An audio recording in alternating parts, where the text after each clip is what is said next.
El teléfono sonó a las 3:14 de la tarde, un chillido agudo que rasgó el silencio del cuarto del bebé. Laura García estaba de rodillas en el suelo, su vientre de 8 meses apoyado sobre los muslos mientras doblaba un diminuto pelele de un amarillo tan suave que parecía luz de sol.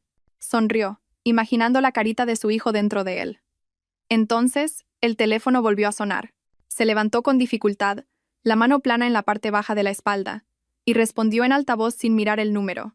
«Diga». La voz al otro lado no era de nadie que conociera. Era un hombre, con una voz grave y un tono oficial que le erizó el vello de los brazos.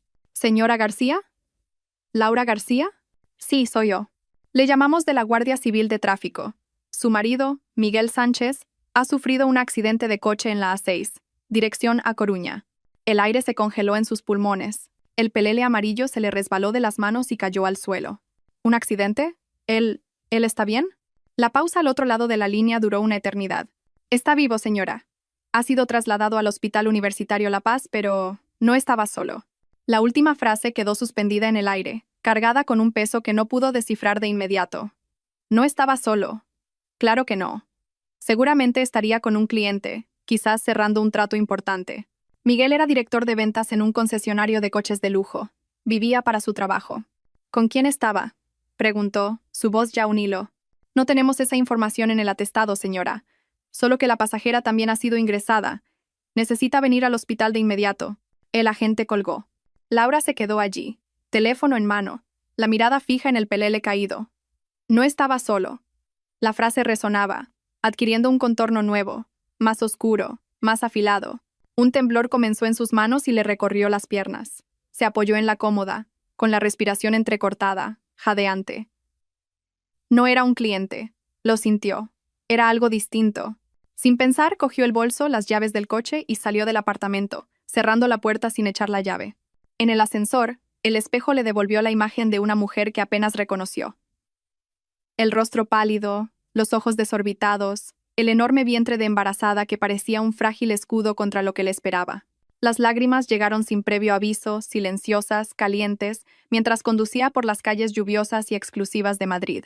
Cada semáforo en rojo era una tortura, cada coche lento delante de ella, un obstáculo insoportable.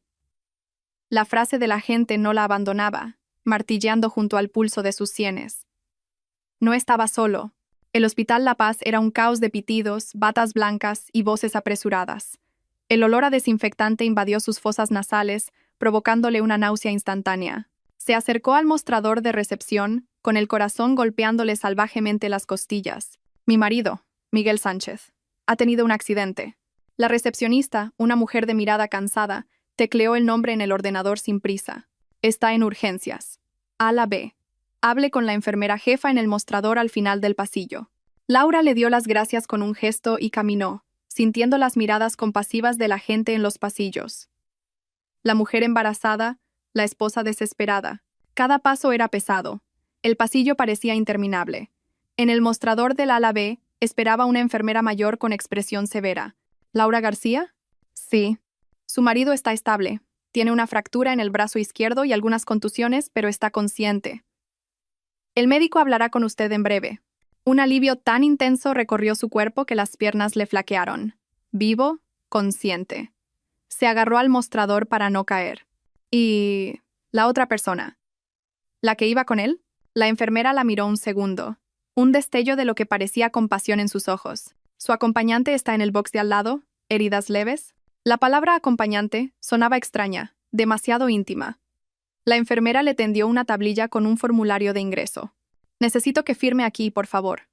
Laura cogió el bolígrafo, pero sus ojos se desviaron a la parte superior de la página. Allí estaba el nombre de su marido, escrito con la letra apresurada de algún sanitario. «Paciente. Miguel Sánchez, box 14. Acompañante. Sofía Ramírez». El nombre la golpeó como un puñetazo en el estómago. El aire le fue robado de los pulmones. No podía ser. Sofía Ramírez, la vecina del 1202. La instructora de yoga con una sonrisa dulce y un marido tranquilo. La mujer que 3 días antes había llamado a su puerta para regalarle un tarro de mermelada casera y preguntarle, con ojos brillantes, si ya sentía mucho las pataditas del bebé. La misma Sofía que le había cogido la mano y le había dicho: «Vas a ser una madre increíble, Laura. Siento muchísima admiración por ti». La sangre se le fue del rostro. La tablilla se le resbaló de los dedos y golpeó el suelo con un ruido seco. El sonido de los monitores cardíacos, un aviso a un médico por megafonía, el llanto de un niño en algún lugar del pasillo, todo se fundió en un zumbido agudo y distante. Se llevó la mano al vientre, un gesto instintivo de protección, y las rodillas le cedieron. Cayó allí mismo, en medio del pasillo del hospital, con el mundo reducido a ese nombre escrito en un formulario. Sofía, la vecina, la amiga, la amante. El suelo estaba frío y duro bajo sus rodillas. Por un momento, el mundo se redujo a esa sensación, el frío calando a través de sus vaqueros, la presión en sus huesos, el dolor sordo que era un eco lejano del verdadero dolor que se instalaba en su pecho. La enfermera se acercó, su voz preocupada, atravesando el zumbido en sus oídos. «Señora, señora, ¿está bien?» Alguien la ayudó a levantarse. Unas manos firmes bajo sus brazos la guiaron hasta una incómoda silla de plástico contra la pared. Se sentó, pero su cuerpo no se sentía suyo. Era una cáscara pesada y hueca, con un peso muerto en el vientre que, por primera vez, no era su hijo, sino el peso de la traición. Sofía Ramírez. El nombre era un veneno extendiéndose por sus venas. Cada recuerdo, cada interacción con la vecina se reconfiguraba ahora bajo una luz enfermiza y cruel. Las visitas inesperadas con la excusa de pedir una taza de azúcar, las charlas en el ascensor donde Sofía siempre encontraba la manera de preguntar por Miguel, por su trabajo, por sus viajes. Debe de trabajar muchísimo. Pobrecillo. Tienes que cuidarlo mucho, Laura. La frase, que antes sonaba a solidaridad femenina, era ahora una burla, una puñalada disfrazada. El recuerdo más nítido y doloroso vino después. Un domingo, hacía 2 meses, en la barbacoa de la azotea del edificio, una reunión de vecinos. Laura estaba sentada, cansada por el avanzado embarazo, mientras Miguel estaba en la parrilla con los otros hombres. Sofía se acercó. Se sentó a su lado y le puso una mano en el vientre. ¿Puedo sentir?, preguntó con una dulzura que ahora le daba náuseas. Y luego, con la mirada fija en la suya, dijo: «Es una conexión tan mágica, ¿verdad? Entre madre e hijo. Nada puede romper eso». Allí, sentada en el pasillo estéril del hospital, Laura comprendió la profundidad de esa mentira. No era solo una aventura, un desliz. Era una actuación, una obra cruel escenificada bajo sus propias narices en el lugar que llamaba hogar. La vecina no quería ser su amiga. Quería un asiento en primera fila para observar su vida. Quizás para compararse, quizás por puro sadismo. Cada pregunta sobre el embarazo, cada consejo sobre las vitaminas y las náuseas matutinas no era empatía. Era recopilación de información. Era una forma de tantear el terreno, de saber cuán ajena estaba la esposa embarazada al mundo de mentiras que su marido estaba construyendo. Un médico joven, con gafas de montura fina y expresión seria, se detuvo frente a ella. «Señora García, soy el doctor Ruiz, el médico de guardia. Su marido está fuera de peligro. La fractura del radio distal en el brazo izquierdo necesitará inmovilización, pero no hay daño neurológico. Ha tenido suerte». La palabra suerte sonó como un insulto. Suerte de estar vivo para enfrentarse a la destrucción que había causado. «¿Puedo verle?», preguntó Laura, con una voz irreconocible. El médico dudó. «Está sedado ahora mismo para el dolor». «Y la otra paciente está en el mismo box de observación. Quizás es mejor esperar un poco». No, dijo Laura con una firmeza que la sorprendió a sí misma. «Quiero verle ahora». El médico la observó, la mirada profesional tratando de descifrar qué había detrás de esa fría determinación. Vio el vientre prominente, el rostro pálido, los ojos que ya no derramaban lágrimas pero contenían una tormenta. Asintió. «De acuerdo, por aquí». El box de observación estaba separado del pasillo solo por una cortina verde. El médico la descorrió y la escena se reveló. 2 camas, una al lado de la otra. A la derecha, Miguel, con el brazo izquierdo envuelto en una férula blanca, la cara arañada, los ojos cerrados bajo el efecto de los sedantes. Incluso inconsciente, su expresión parecía culpable. En la cama de la izquierda, a menos de 2 metros de él, estaba Sofía. Tenía un vendaje en la frente, cerca del nacimiento del pelo, y miraba al techo con los ojos vidriosos. No la vio entrar. Estaba perdida en su propio mundo de dolor y consecuencias. Laura se quedó helada en la entrada, una estatua de hielo.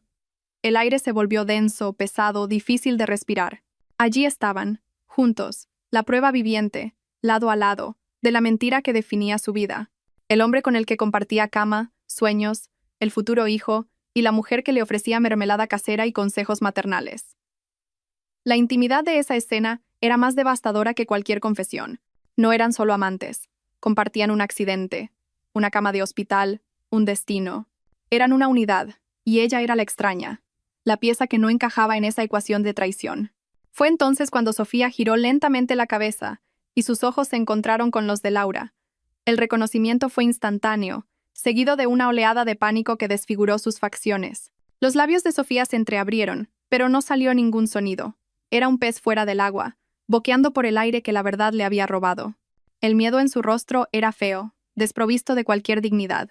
No había remordimiento allí, solo el terror de ser descubierta. En esa mirada, Laura no vio a la vecina sonriente, a la instructora de yoga, a la amiga. Vio a una depredadora acorralada. Laura no apartó la vista. Sostuvo la mirada, sintiendo cómo una fuerza fría y cortante se apoderaba de ella. No había espacio para el llanto, ni para los gritos, ni para la desesperación que la había consumido minutos antes. Solo había una claridad brutal. Dio un paso hacia la habitación, y luego otro. Cada movimiento era deliberado, pesado. Se detuvo junto a la cama de Miguel, sin mirarlo. Sus ojos permanecieron fijos en Sofía. No estaba solo, dijo Laura, su voz baja, pero resonando en el silencio de la sala. Repitió las palabras de la gente, devolviéndolas a su origen. La frase golpeó a Sofía con la fuerza de una bofetada. La mujer se encogió, desviando la mirada hacia la sábana blanca como si pudiera esconderse allí. Laura, comenzó, su voz un susurro roto. No, la cortó Laura, su tono gélido. No te atrevas a decir mi nombre. El silencio que siguió solo fue roto por el pitido rítmico del monitor cardíaco de Miguel. Un sonido constante y mecánico que marcaba el tiempo de esa nueva y terrible realidad. Laura se giró y miró a su marido por primera vez. El hombre que amaba, o creía amar, el padre de su hijo. Su rostro, incluso en reposo, parecía el de un extraño. Los rasgos que conocía tan bien, que besaba cada mañana, estaban ahora manchados por la mentira. Extendió la mano, pero se detuvo a centímetros de su cara. Ya no había derecho al tacto. Lo que tenían, lo que habían construido, se había hecho añicos en la A6, dentro de un coche de lujo con la vecina en el asiento del copiloto. Se apartó de la cama, con el cuerpo rígido. La adrenalina que la había mantenido en pie comenzaba a desvanecerse, dando paso a un agotamiento profundo que le venía de la planta de los pies. El vientre le pesaba y un dolor agudo en la espalda baja le hizo contener el aliento. El bebé se movió, una patada fuerte, como si protestara contra la angustia que lo rodeaba. Se colocó la mano sobre el abdomen, un gesto de protección. Y en ese instante de alianza, supo que eran ellos dos ahora, solo ellos. Se giró para irse, pero se detuvo en la puerta. Había una cosa más que hacer, una última pieza que mover en ese tablero de dolor. Sacó el móvil del bolso, las manos temblando ligeramente. Buscó el contacto que solo había usado una vez, para confirmar la asistencia a aquella barbacoa del edificio. David Ramírez, el marido de Sofía. El ingeniero civil, tranquilo y de pocas palabras, que siempre parecía estar a la sombra de su esposa sociable y sonriente. Un hombre honesto y trabajador que, al igual que ella, estaba a punto de ver su mundo puesto del revés. Sintió una punzada de vacilación. Estaba a punto de detonar la vida de otro ser humano. Pero la imagen de Sofía y Miguel, lado a lado en las camas, borró cualquier resquicio de duda. La verdad, por muy brutal que fuera, necesitaba ser completa. La mentira de ellos había creado dos víctimas, y las víctimas merecían saber. Respiró hondo. Salió de la habitación y caminó de nuevo por el pasillo, buscando un rincón más aislado cerca de una ventana que daba a un patio interior. La noche ya caía sobre Madrid, fría e indiferente. Marcó el número. El teléfono sonó 1, 2, 3 veces. Cada tono era un latido más en la cuenta atrás para la detonación. Laura apoyó la frente en el cristal frío de la ventana, viendo cómo la oscuridad se tragaba el patio del hospital. Se preguntó qué estaría haciendo David en ese preciso momento. Quizás viendo las noticias, quizás preparando una cena solitaria, esperando a que su mujer volviera de la clase extra de yoga o de la quedada con amigas. La banalidad de la mentira era lo que la hacía tan sórdida. No solo estaba destruyendo un matrimonio, estaba rasgando el tejido de la normalidad para un hombre que, hasta ese instante, probablemente, creía vivir una vida ordinaria y segura. Finalmente respondieron a la llamada. La voz al otro lado era exactamente como la recordaba. Baja. Un poco cansada. Sin inflexiones. ¿Hola? Laura tragó saliva, el sabor metálico de la adrenalina en la boca. Necesitaba ser directa, clínica. Cualquier rastro de emoción en su voz podría ser malinterpretado como histeria o confusión. David, soy Laura, del 1902. Hubo una breve pausa, el tiempo para que él procesara quién le llamaba a esa hora, la vecina embarazada de abajo. ¿Laura, pasa algo? La preocupación en su voz era genuina, probablemente imaginando un problema con su embarazo, una urgencia. La ironía era casi insoportable. Tienes que venir al Hospital La Paz ahora, dijo, las palabras saliendo firmes, casi mecánicas. Es por Sofía. El silencio que siguió fue diferente a cualquier silencio que Laura hubiera oído jamás. No era una pausa para pensar. Era un vacío denso, pesado, donde todas las posibilidades terribles florecían a la vez. Casi podía oírle al otro lado, uniendo las piezas del puzzle. La llamada de la vecina, el nombre del hospital, la urgencia, la ausencia de su mujer para darle la noticia. En segundos, el castillo de naipes de su confianza comenzaba a derrumbarse. No necesitó decir nada más. La omisión era el mensaje. Cuando finalmente habló, su voz era irreconocible. El tono bajo y cansado había desaparecido, reemplazado por algo seco, duro como la piedra. Voy para allá. La llamada terminó. Sin preguntas, sin pedir detalles. La ausencia de preguntas fue la confirmación más aterradora de todas. Quizás, en el fondo, ya lo sabía. Quizás la semilla de la duda ya estaba plantada, solo esperando la lluvia torrencial de la verdad para germinar. Hombres como David, callados y observadores, a menudo ven más de lo que aparentan. No preguntó qué había pasado porque la pregunta que realmente importaba era ¿con quién? Y la respuesta, que quizás ya sospechaba, no vendría de un accidente laboral o de un robo, vendría de algo mucho más íntimo y podrido. Laura guardó el móvil y volvió a la silla de plástico, su cuerpo pesando ahora 1 tonelada. La llamada había drenado la última gota de su fuerza. Se sentía cómplice y víctima, la mensajera del apocalipsis y una de sus supervivientes. El tiempo comenzó a arrastrarse. Cada minuto era una pequeña eternidad.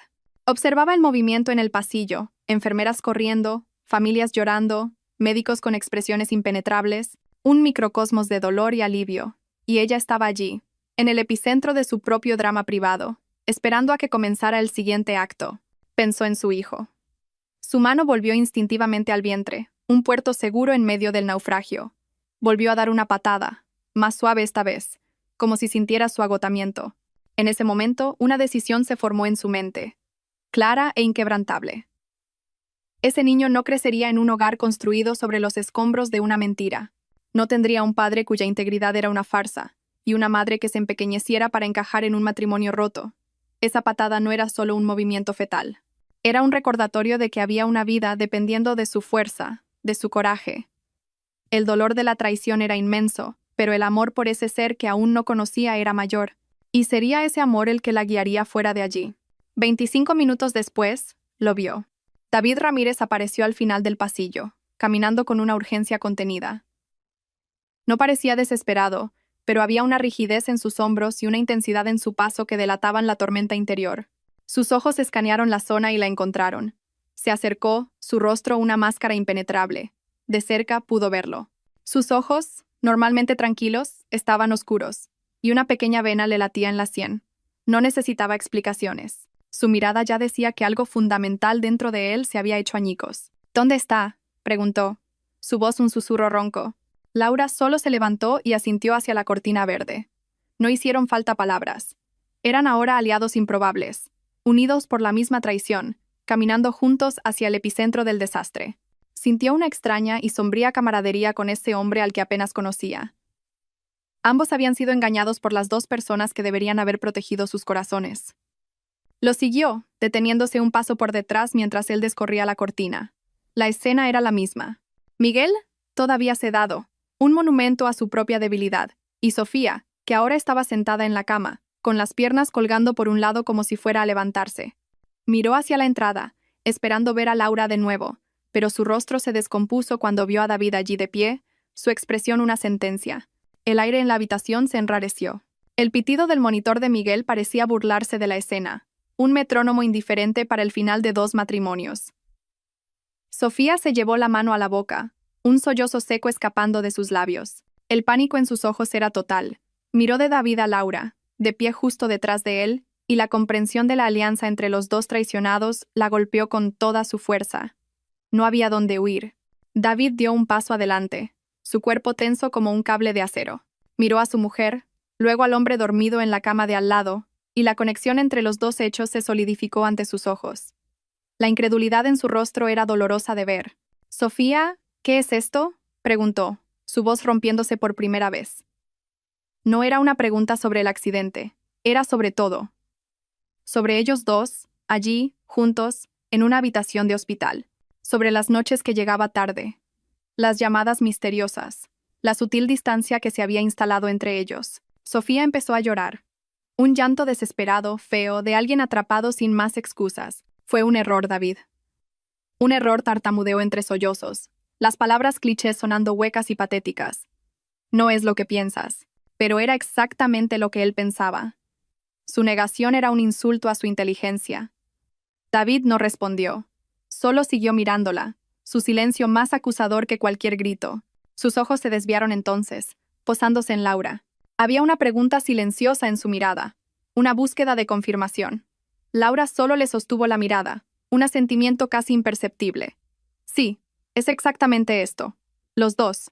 Laura permaneció inmóvil cerca de la puerta, una observadora silenciosa de la ruina que ella misma había puesto en marcha. No sintió placer ni venganza, solo sintió un vacío helado. Ver el dolor de David era como mirar su propio reflejo en un espejo roto. Vio la misma humillación, la misma incredulidad, la misma sensación de haber sido tomada por tonta. La mujer que pedía consejos de embarazo, que fingía admiración, estaba allí, llorando por ser descubierta con el marido de otra.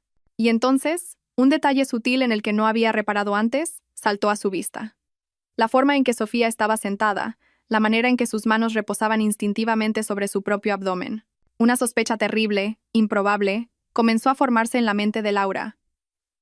Una sospecha que convertía toda la situación en algo aún más grotesco y complejo. La mirada de Laura se agudizó, fijándose en el gesto casi inconsciente de Sofía. Su mano, que antes gesticulaba en desesperación, ahora descansaba protectoramente en la parte baja de su abdomen. Era un movimiento que Laura conocía íntimamente, un reflejo que se había convertido en parte de ella en los últimos meses. El cerebro de Laura, ya sobrecargado, empezó a conectar puntos que antes parecían aleatorios. Las incesantes preguntas de Sofía sobre el primer trimestre, la curiosidad sobre las vitaminas prenatales, la conversación sobre nombres de bebés que Sofía inició en el ascensor, disfrazándola de interés casual en las elecciones de Laura. En su momento parecía solo una mujer fascinada por el embarazo de otra. Ahora, bajo la cruel luz fluorescente del hospital, adquiría un significado nuevo y monstruoso. La mujer que pedía consejos de embarazo estaba embarazada. La revelación no llegó como un rayo, sino como una infiltración de agua helada, lenta y paralizante. El aire pareció aún más fino. El llanto de Sofía, las palabras rotas de David, el pitido constante del monitor, todo se convirtió en ruido de fondo ante el zumbido ensordecedor de esa nueva verdad en su mente. Miró el vientre de Sofía, oculto bajo el holgado camisón del hospital. No había un bulto evidente como el suyo, pero había una cierta plenitud, una postura que reconoció. Era el principio. El secreto que guardaba Sofía no era solo una aventura, era una consecuencia. David, inmerso en su propio dolor, no se percató del foco de la mirada de Laura. Dio otro paso hacia su mujer, la ira empezando a superar al shock. ¿Un error?, repitió, su voz baja y peligrosa. Un error es tomar la salida equivocada de la autopista, Sofía. Un error es olvidarse de pagar una factura. Estar en un coche fuera de la ciudad con el marido de la vecina, eso no es un error, es una elección. Una elección que has hecho cada día. Cada palabra era un golpe. Sofía se encogió, el rostro surcado de lágrimas. No fue así. Iba a contártelo, mintió. Su voz débil, buscando cualquier salvavidas en medio del naufragio. ¿Contarme el qué?, presionó David, su voz subiendo de volumen. ¿Que me estabas engañando? ¿O ibas a esperar a que él dejara a su mujer embarazada para darme la noticia? La mención del embarazo de Laura quedó flotando en el aire. David miró a Laura por un segundo, y por primera vez, la dimensión completa de la crueldad de la situación pareció golpearle. No era solo una traición entre dos parejas.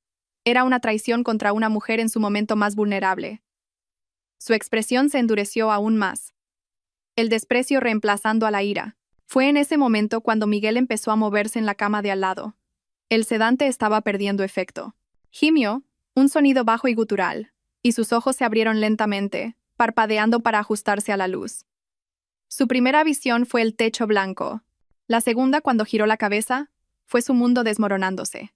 Vio a Sofía llorando, vio a David de pie allí, tenso como un animal a punto de atacar, y finalmente vio a Laura, inmóvil cerca de la puerta, su rostro un lienzo en blanco donde él podía proyectar toda su culpa. «Laura», susurró, el nombre saliendo con dificultad. Laura no respondió. Solo lo observó, su mirada vacía, desprovista de cualquier emoción que él pudiera reconocer. Donde esperaba ver furia o lágrimas, solo encontró nada, y esa nada era infinitamente más aterradora. La presencia de Miguel, ahora consciente, cambió la dinámica de la habitación. David se giró hacia él, un nuevo objetivo para su furia. «Tú», dijo, la voz cargada de asco. «Entraste en mi casa, me estrechaste la mano, comiste en mi mesa, y a mis espaldas estabas con mi mujer». Miguel intentó incorporarse, pero el dolor en el brazo le hizo retroceder con una mueca. «David, cálmate». «Hablemos», comenzó, usando el tono apaciguador de director de ventas que tantas veces le había salvado. Pero allí, en ese contexto, sonó patético. «¿Hablar?». David rió, un sonido seco y sin humor. «No hay nada que hablar. La escena aquí habla por sí misma». Se volvió de nuevo hacia Sofía, el foco volviendo a la fuente de su dolor. «Se acabó, Sofía. Recoge tus cosas. No quiero volver a verte». Fue entonces cuando la desesperación de Sofía alcanzó su punto máximo. La amenaza de perderlo todo, su marido, su casa, su estabilidad, la hizo jugar su última y más terrible carta. «No puedes hacer esto», gritó su voz estridente. «David, estoy embarazada».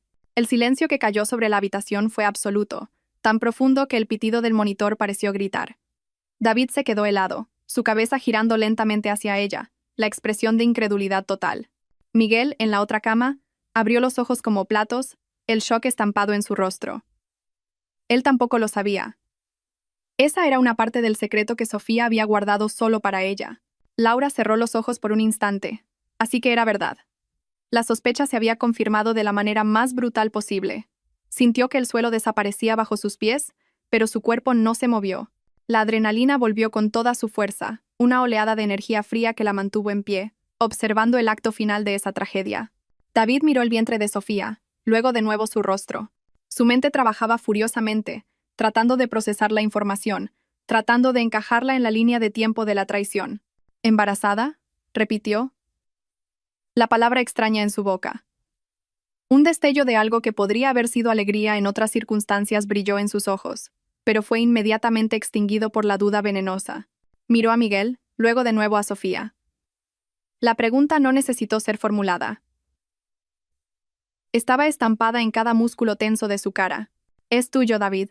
«Claro que es tuyo», dijo Sofía apresuradamente, la voz patinando en el afán de convencerle. «Estábamos intentándolo, ¿recuerdas? Es tuyo, te lo juro». Pero el juramento sonó falso. La semilla de la desconfianza, una vez plantada, era una mala hierba imposible de arrancar. El hecho de que hubiera ocultado el embarazo hasta ese momento de desesperación era la prueba de que algo andaba mal. No había compartido la noticia con alegría, sino que la usaba como un escudo, un arma de chantaje emocional. Miguel, por su parte, estaba pálido. Miraba a Sofía, luego a su vientre, luego a Laura. Su expresión era una mezcla de shock, confusión y miedo abyecto. Su aventura sin consecuencias acababa de adquirir una complicación que nunca imaginó. Un hijo, quizás su hijo, creciendo en el vientre de la mujer de otro hombre, mientras su propia mujer llevaba a su heredero legítimo. La simetría era enfermiza. Laura observaba la escena, sintiéndose extrañamente distante, como si viera una película. Vio las piezas moverse, los lazos romperse, las mentiras superponiéndose a otras mentiras. Vio la trampa que Sofía se había construido a sí misma al intentar retener a su marido con la noticia del embarazo. Solo había encendido la mecha de una bomba mucho más grande: la paternidad. David no dijo nada más. Miró una última vez a la mujer que lloraba en la cama, luego al hombre que era la causa de su ruina. Había derrota en sus ojos, la amarga aceptación de que ya no se podía salvar nada. Se dio la vuelta, su cuerpo moviéndose con la rigidez de un hombre mucho más viejo, y caminó hacia la puerta. Pasó junto a Laura sin mirarla, pero por un segundo sus hombros se hundieron, y ella sintió el peso del dolor compartido entre ellos. Luego se fue, dejando atrás el silencio y los restos de dos vidas. En la habitación quedaron los tres, el triángulo amoroso ahora expuesto en toda su sordidez. Sofía sollozaba en voz baja. Miguel miraba al vacío, su brazo roto el menor de sus dolores. Y Laura. Laura finalmente se movió. Caminó lentamente hasta la cama de Miguel. Él levantó los ojos hacia ella, la súplica evidente en su rostro. Laura, perdóname, por favor, puedo explicarlo. Ella lo miró, no con odio, sino con una especie de curiosidad clínica, como un científico observando un espécimen. ¿Explicar qué, Miguel?, preguntó, su voz calmada, nivelada. ¿Que me engañaste? ¿O que me engañaste con la vecina que fingía ser mi amiga? ¿O quizás quieres explicar cómo tuviste el descaro de hacer esto mientras yo llevo a tu hijo? Y ahora está esto. Su mirada se movió hacia Sofía, que se encogió bajo el peso de esa atención. Destruiste nuestra familia, Laura continuó, su voz todavía baja, pero cada palabra cortando el aire. Destruiste todo lo que construimos. ¿Y para qué? ¿Para alguien que está embarazada y ni siquiera parece segura de quién es el padre? No esperó una respuesta. No había respuesta que pudiera arreglar aquello. Se dio la vuelta y salió de la habitación, dejando a los dos amantes atrás, a solas con las ruinas de sus elecciones. En el pasillo, no se detuvo. Siguió caminando, pasando por recepción, a través de las puertas de cristal automáticas hasta que el aire frío de la noche madrileña le golpeó la cara. Respiró profundamente. El aire helado le quemó los pulmones pero le aclaró la mente. Ya no había más lágrimas. Solo había una resolución, fría y dura como el acero. Esa era la última vez que se permitiría ser una víctima en esa historia. A partir de ese momento sería la arquitecta de su propio futuro. Y de la justicia. Las puertas de cristal del hospital se cerraron detrás de Laura, amortiguando el caos de pitidos y voces y dejándola en el frío silencio de la noche. No fue directamente al coche. En su lugar, caminó hasta un banco de hormigón vacío bajo la luz amarillenta de una farola y se sentó. El frío de la piedra se filtró a través de la tela de sus pantalones, pero apenas lo sintió. Su cuerpo estaba entumecido, una coraza protectora alrededor del torbellino de pensamientos y del dolor agudo que se negaba a convertirse en lágrimas. No lloraría, no allí. Llorar era una liberación, y sentía que si empezaba, no podría parar. Necesitaba su fuerza intacta. Se quedó sentada allí un tiempo que no pudo medir, observando los coches pasar por la avenida, cada uno conteniendo un universo de historias que desconocía. Gente volviendo a casa, con sus familias, a sus vidas normales. La palabra normal parecía ahora pertenecer a un idioma extranjero. Su vida se había bifurcado en un antes y un después, y la frontera era una habitación de hospital con 2 camas y una mentira expuesta. La frase que le había dicho a Miguel resonaba en su mente. «Destruiste nuestra familia». Pero mientras la decía, se dio cuenta de una verdad más profunda. Una familia construida sobre cimientos tan frágiles, tan susceptible a la primera tormenta, quizás ya estaba rota mucho antes del colapso final. La traición no fue el terremoto, fue solo el temblor que reveló las grietas que ella, en su felicidad confiada, se había negado a ver. Los recuerdos de los últimos meses comenzaron a alinearse de una nueva manera, como piezas de un puzzle reordenadas para formar una imagen grotesca. Los viajes de negocios de Miguel en fin de semana, que justificaba como esenciales para alcanzar los objetivos. Las veces que llegó tarde a casa, oliendo a un perfume que no era el suyo, y dijo que era de una clienta en una prueba de conducción. La distancia sutil, el móvil ahora siempre boca abajo en la mesilla de noche, la irritabilidad cuando le preguntaba por su día. Cada una de esas pequeñas señales, que había descartado como estrés laboral o paranoia de embarazada sensible, se revelaban ahora como banderas rojas que había ignorado. No solo la habían engañado, ella, en su confianza ciega, había permitido que el engaño floreciera.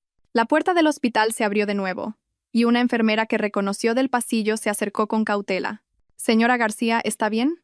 No debería estar aquí fuera con el frío». Laura levantó la vista. «Me voy en un momento. Solo necesitaba un minuto». La enfermera dudó, la compasión profesional luchando contra el deseo de no entrometerse. «Su marido está preguntando por usted. Está bastante alterado». Laura sintió una oleada de repulsión. Alterado. Él estaba alterado. Como si su bienestar fuera de alguna manera una prioridad. «Dígale que me he ido a casa», respondió, su voz firme. «Y la otra paciente», continuó la enfermera, bajando la voz. «Su marido ha vuelto. Están hablando con la asistente social ahora». La noticia la golpeó con una curiosidad morbosa. David había regresado. El hombre que se había ido de allí roto, sin mirar atrás, había vuelto al epicentro del dolor. Quizás por responsabilidad, quizás para un cierre formal, o quizás por esa terrible palabra que Sofía había lanzado al aire, embarazada. Un hijo, incluso uno cuyo origen era dudoso, Creaba un vínculo que no se podía romper con un simple giro de espalda. Impulsada por un impulso que no entendió del todo, Laura se levantó. No iría a casa. Todavía no. Había un último capítulo que presenciar esa noche. Volvió a entrar en el hospital, pero no a la ala de urgencias. Siguió la dirección que la enfermera había indicado con la mirada hacia una pequeña sala de espera cerca del despacho de servicios sociales. Desde una distancia segura, oculta por la arquitectura impersonal del pasillo, pudo ver la escena a través de una ventana de cristal. David estaba sentado en una silla, el cuerpo inclinado hacia adelante, los codos en las rodillas, la cabeza entre las manos. Sofía estaba en otra silla, frente a él, y entre ellos, una mujer de aspecto cansado, la asistente social, intentando mediar en lo imposible.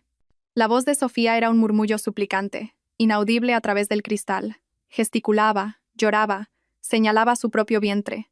Y fue allí, en esa sala estéril bajo la luz fría, donde se despojaron las últimas capas de la verdad. Más tarde, un médico amigo de la familia, a quien Laura contactó en un momento de lúcida desesperación, le contaría los detalles de lo que se dijo en esa sala. La confesión de Sofía, extraída bajo la presión de la pérdida inminente, fue una mezcla patética de medias verdades y manipulación. Admitió que la aventura con Miguel no era nueva. Habían tenido una breve relación años antes, poco después de mudarse al edificio, algo que ambos acordaron terminar. Pero la llama, según ella, se reavivó hacía unos meses. Y el detalle más cruel, la puñalada final a la confianza de David, fue la cronología. Confesó que el reencuentro con Miguel ocurrió después de que descubriera que estaba embarazada. El hijo, juró y perjuró, era de David. La concepción había ocurrido durante un periodo en el que estaban intentándolo activamente, un último intento de salvar un matrimonio que ya se desmoronaba en silencio. Pero al descubrirse embarazada, en lugar de acercarse a su marido, sintió pánico, asfixia, y buscó en Miguel una válvula de escape, una dosis de adrenalina y atención que sentía que le faltaba en casa. No lo amaba, le dijo a David. Fue una debilidad, un error estúpido, una búsqueda de sentirse deseada en un momento de inseguridad. Siguió viéndolo, incluso llevando el hijo de otro hombre, porque era más fácil vivir la emoción de la mentira que enfrentar la realidad de su matrimonio moribundo. 2 matrimonios, 2 hogares, 2 mentiras entrelazadas por la inconsecuencia de 2 personas que solo pensaron en sí mismas. Miguel, buscando emoción fuera de un matrimonio con una esposa embarazada. Sofía, usando al amante como una tirita para las heridas de su propia relación mientras llevaba un hijo que merecía más. No eran amantes trágicos. Eran solo personas egoístas que, para satisfacer un deseo momentáneo, no dudaron en arriesgar la estructura de 4 vidas y de 2 niños por nacer. Laura, observando desde lejos, sintió como el último resto de sentimiento por Miguel se convertía en cenizas. Ya no era dolor ni ira. Era un desprecio profundo y amargo. No la había traicionado por un gran amor, por una pasión arrolladora que lo redimiera en una tragedia romántica. La había traicionado por aburrimiento, por vanidad, por la emoción barata de una aventura con la vecina casada. Había cambiado la familia que estaban construyendo, la santidad del nacimiento de su hijo, por un lío recalentado y sórdido con una mujer que lo usaba como pasatiempo. Vio a David levantarse. No dijo una palabra. Solo miró a Sofía, una mirada larga y vacía que pareció atravesarla. Era la mirada de un hombre que contempla las ruinas de su propia casa, sabiendo que no hay una sola viga que pueda salvarse. Luego se dio la vuelta y salió de la sala, atravesando la puerta principal del hospital y desapareciendo en la noche. Esta vez, para siempre, no miró atrás. Laura también se dio la vuelta y se fue. No había nada más que ver allí. La destrucción estaba completa. Condujo a casa en piloto automático, la mente extrañamente silenciosa. El apartamento, antes un santuario, ahora parecía la escena de un crimen. Cada objeto, cada foto en la pared, cada mueble que eligieron juntos, era un testigo de la mentira. Entró en el cuarto del bebé, el pelele amarillo todavía en el suelo, y lo recogió. La suavidad de la tela en sus manos era lo único real en un mundo que se había convertido en una pesadilla. No desmontaría esa habitación. La terminaría. Sola. A la mañana siguiente, la primera llamada que hizo fue a un abogado. La segunda, a una agencia inmobiliaria. La tercera, a una empresa de mudanzas. Actuó con una eficiencia fría y metódica, como si gestionara un proyecto de arquitectura, no la demolición de su propia vida. Cada decisión era un paso lejos de él, lejos de ese edificio, lejos de la mujer del 1202. A Miguel le dieron el alta a última hora de la tarde. Llamó a Laura docenas de veces, pero ella no respondió. Luego, cogió un taxi a casa, probablemente esperando encontrarla. listo para usar su encanto, sus disculpas, sus promesas vacías. Pero cuando abrió la puerta del apartamento 1102, lo encontró casi vacío. Cajas apiladas en las esquinas, espacios en blanco en las paredes donde antes colgaban cuadros, el eco de una vida que ya no existía. Sobre la mesa de centro de cristal, el único mueble que quedaba en el salón, había un sobre manila.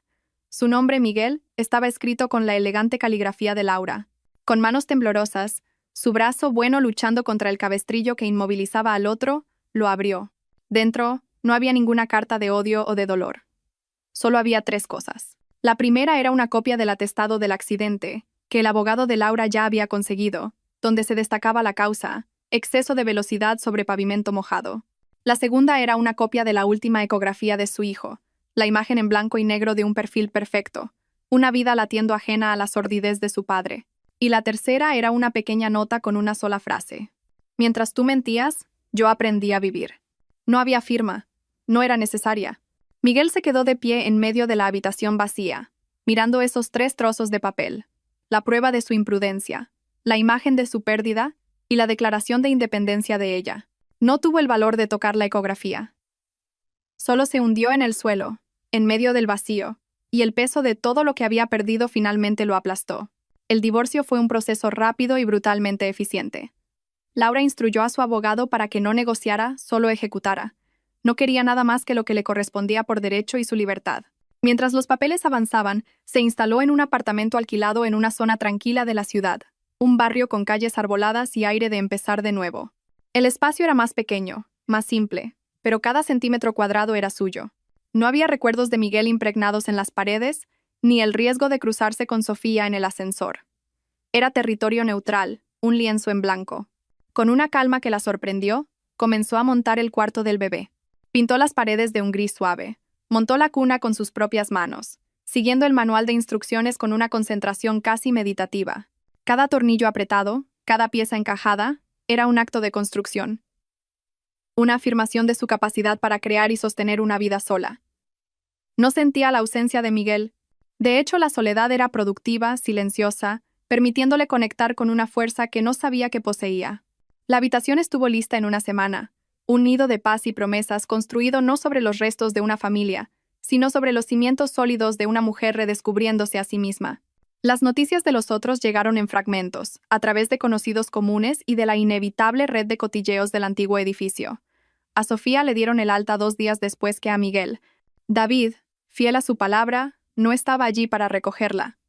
Le pidió el divorcio y, en un acto de fría piedad, exigió una prueba de ADN prenatal. El resultado, que llegó semanas después, fue el último clavo en el ataúd de ese matrimonio. El hijo efectivamente era suyo, pero la confirmación biológica no cambió nada. La traición a la confianza había sido demasiado profunda.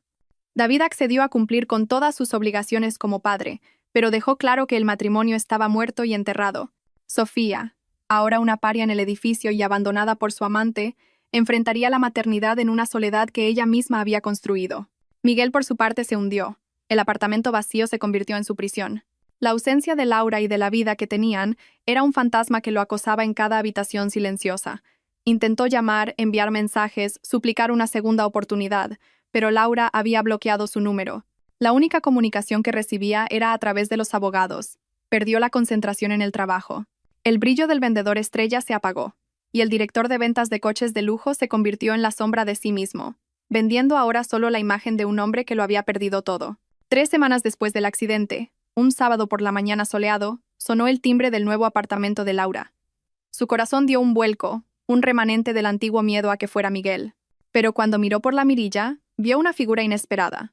Era David Ramírez. Dudó un momento, luego abrió la puerta. Parecía más delgado, más viejo, pero había una nueva y dura resolución en su mirada. No sonrió. «Siento presentarme así», dijo, su voz baja. «Solo necesitaba darte esto». Extendió un sobre. No era un sobre de carta, sino uno de esos más grandes, para documentos. «¿Qué es?», preguntó ella. «Es una copia de la prueba de ADN y una propuesta, mía y de mis abogados». Confundida, Laura lo invitó a pasar. Se sentaron en el pequeño salón, un silencio incómodo entre ellos. Abrió el sobre. Vio el informe que confirmaba la paternidad de David. Y debajo, un documento legal. Era una propuesta de acuerdo. David le ofrecía la totalidad de la indemnización que el concesionario de Miguel tendría que pagarle por daños morales, una cantidad sustancial que su abogado confiaba en conseguir. A cambio, pedía algo que hizo que a Laura se le cortara la respiración. Pedía la custodia compartida. No de su hijo, sino del de ella. No lo entiendo, dijo Laura, el papel temblando en su mano. Es simple, comenzó David, mirando no a ella, sino a la ventana. Mi hijo va a nacer en un hogar roto por culpa de tu exmarido. Tu hijo va a nacer sin un padre presente por la misma razón. No puedo arreglar lo que le pasó a mi familia, pero quizás pueda ayudar a arreglar lo que le pasó a la tuya. Finalmente la miró, y por primera vez ella no vio solo dolor, sino una determinación feroz. No quiero ser un sustituto. Sé que no soy su padre, pero puedo ser una figura paterna. Puedo enseñarle a tu hijo a jugar a la pelota, a ser un hombre honesto. Puedo estar allí para los cumpleaños, las graduaciones. Puedo darle un hermano. Nuestros hijos, Laura, no tienen culpa de nada de esto. Son las únicas víctimas inocentes, y estarán unidos para siempre por la historia de sus padres. Quizás puedan crecer juntos, como una familia diferente, extraña, remendada, pero una familia. Laura permaneció en silencio, el mundo dando vueltas. La propuesta era una locura, sin precedentes, y al mismo tiempo tenía un sentido terrible y profundo. Era una forma de justicia poética que nunca podría haber concebido. Tomar la destrucción causada por dos personas y, a partir de ella, construir algo nuevo y funcional para los dos niños que eran el legado inocente de esa traición. No sé qué decir, susurró. No digas nada ahora, respondió él levantándose. Piénsalo. Habla con tu abogado. La propuesta es seria. No lo hago por lástima hacia ti, lo hago por ellos. Se fue, dejando a Laura sola con el documento y la posibilidad de un futuro que nunca imaginó. Una semana después nació su hijo, un niño sano con ojos curiosos y pulmones fuertes. El día que le dieron el alta, encontró 2 ramos de flores en su apartamento. Uno, anónimo, con una simple tarjeta que decía, «Enhorabuena por nuestro hijo». «Perdóname». Lo tiró a la basura sin leer el resto. El otro era un simple arreglo de flores silvestres con una tarjeta escrita a mano. «Bienvenido al mundo, campeón. Tu hermano está deseando conocerte. Con respeto, David». En ese momento, sosteniendo a su hijo en brazos, Laura supo la respuesta. No había renacido sola.